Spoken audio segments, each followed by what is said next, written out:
নমস্কার, আমি জ্যোতিষী তন্ময় মৌলিক। আমি আজ জ্যোতিষ সম্পর্কিত একটি টপিক নিয়ে কথা বলবো। 2025 সাল সংখ্যাতত্ত্বের বিচারে মঙ্গলের বছর। 1 রবি, 2 চন্দ্র, 3 বৃহস্পতি, 4 রাহু, 5 বুধ, 6 শুক্র, 7 কেতু, আদিত্যে শনি, 9 মঙ্গল। তাহলে 2025 সালকে যদি আমরা ভাঙি, এই 2025 সাল সংখ্যাতত্ত্বের বিচারে 5 2 7 2 9 সংখ্যাটা আসছে। 9 সংখ্যাটি হোল্ড করছে মঙ্গল। এই 2025 সালে 4টে ভাইটাল গ্রহ ট্রানজিট করবে: শনি, বৃহস্পতি, রাহু, কেতু। আমি জ্যোতিষ প্রফেশনে এসে যে গ্রহটিকে সব থেকে বেশি প্রাধান্য দিই সেই গ্রহটি হচ্ছে শনি। কারণ আমরা পৃথিবীতে যা কিছু ভালো কিছু অ্যাচিভ করি সেটা ম্যাক্সিমাম 70 থেকে 80% দিয়ে থাকে শনি গ্রহের দ্বারাই করে থাকি। শনি মহারাজ 29 মার্চ কুম্ভ রাশি ত্যাগ করে মীন রাশিতে প্রবেশ করবে। আমি কিন্তু কিছু কিছু রাশির ক্ষেত্রে ভালো ফল আমি দেখতে পাচ্ছি।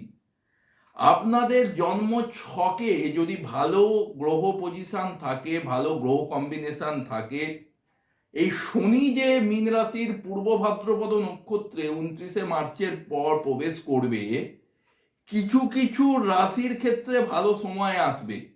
যেমন মিথুন রাশি, মিথুন রাশির 10th হাউসে যাচ্ছে শনি, ভালো ফল আপনারা পাবেন।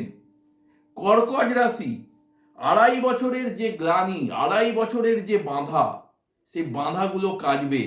কর্কট রাশির কর্মপ্রাপ্তি হবে।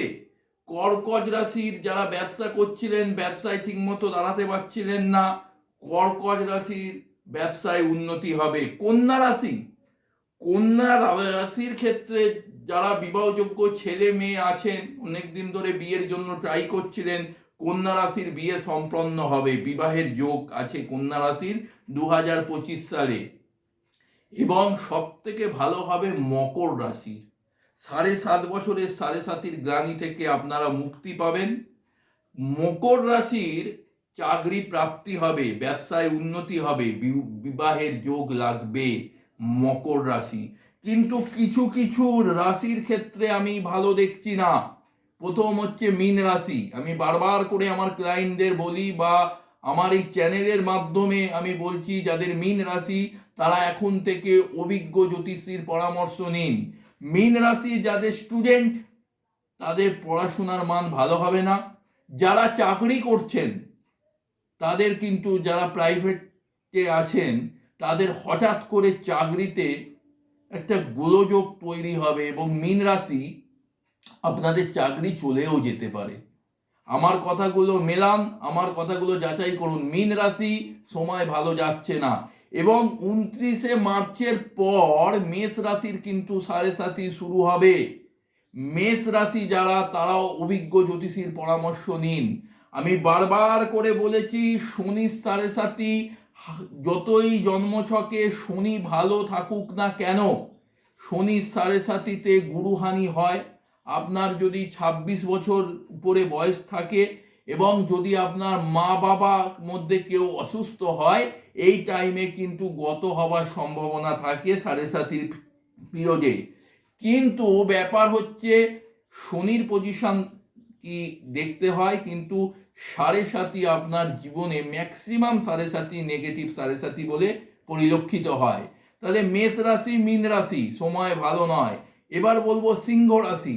সিংহ রাশির কিন্তু সময় ভালো যাবে না, পারিবারিক কিছু অশান্তি দেখা দিতে পারে।